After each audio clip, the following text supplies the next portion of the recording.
Hi. இந்த staff நர்ஸ்க்குலாம் தெரியும், இந்த பேஷண்ட்டுக்கு வந்து பெட் சோர் வந்துச்சுன்னா நம்மள வந்து அந்த ஃபார்ம் எடுத்துருவோம், இந்த ஃபார்ம் எடுத்துருவோம், ஏன் வந்துச்சு, எப்போ வந்துச்சு, ஏன் பார்க்கலன்னு சொல்லிட்டு நம்ம சாவடிச்சிருவாங்க. ஆனால் அது எப்படி தெரியுமா வரும், சர்ஜிக்கல் வார்டு மெடிக்கல் வார்டில் இருக்கிற ஸ்டாஃப் வந்து ஓடிக்கு ஷிஃப்ட் பண்ணிவிடுவாங்க. ஓடியில் கேஸ் நடக்கும் ரொம்ப நேரமாக. அப்புறம் அப்சர்வேஷன் ரூமில் வச்சுருப்பாங்க. ஒரு அரை மணி நேரம் 1 மணி நேரம் கழிச்சு எங்களுக்கு ஃபோன் வரும், சர்ஜிக்கல் போஸ்ட் ஸ்டாஃப்க்கு வாங்க பேஷண்ட் வந்து ரிசீவ் பண்ணிட்டு போங்க அப்படின்னு. நாங்கள் ஓடி போவோம், எல்லாம் ஹேண்ட் ஓவர் பார்த்துட்ருப்போம். அவங்க வந்து ஹேண்ட் ஓவர் அவ்வளோவா கரெக்டாக வாங்க மாட்டாங்க. ஓடி ஸ்டாஃப் எப்பயுமே வாங்கவே மாட்டாங்க. நம்ம இது கேட்டாலும் தெரியலப்பா, அங்கே கேள்வி அங்கே கேள்வி பண்ணாங்க. சரி நம்மளுக்கு ஃப்ரெண்டாக போயிட்டாங்க ஓடி ஸ்டாஃபு அப்படின்னு சொல்லிட்டு சரி பெட் ஷோ இருக்கான்னு செக் பண்ணலான்னா அந்த ஓடி ஸ்டாஃப் பார்த்துருப்பாங்க பெட் ஷோரை. ஆனால் எங்கே பெட் ஷோ இருக்கோ அங்கே மட்டும் அந்த பெட்ஷீட் வச்சு மூடிடுவாங்க. மூடிட்டு பார்ப்பா இல்லை அப்படின்னு சொல்லி விட்ருவாங்க. நாங்கள் சர்ஜிக்கல் போஸ்ட் ஆப்ரேட்டிவ் போயிட்டு நாங்கள் திருப்பி ஒரு செக் பண்ணி பார்த்தா பெட் ஷோர் இருக்கும்.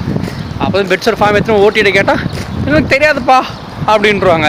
அப்போ தான் காண்டாகவும் இந்த ஓடி ஸ்டாஃப் மேலே. அப்புறம் என்ன பண்ணுறது, நாங்கள் தான் சைன் போட்டு நாங்கள் தான் சப்மிட் பண்ணோம். இந்த மாதிரி உங்களுக்கு நடந்திருக்கான்னு கீழே கமெண்ட்டில் சொல்லுங்கள். நம்ம நெக்ஸ்ட் வீடியோ பார்க்கலாம். பாய்.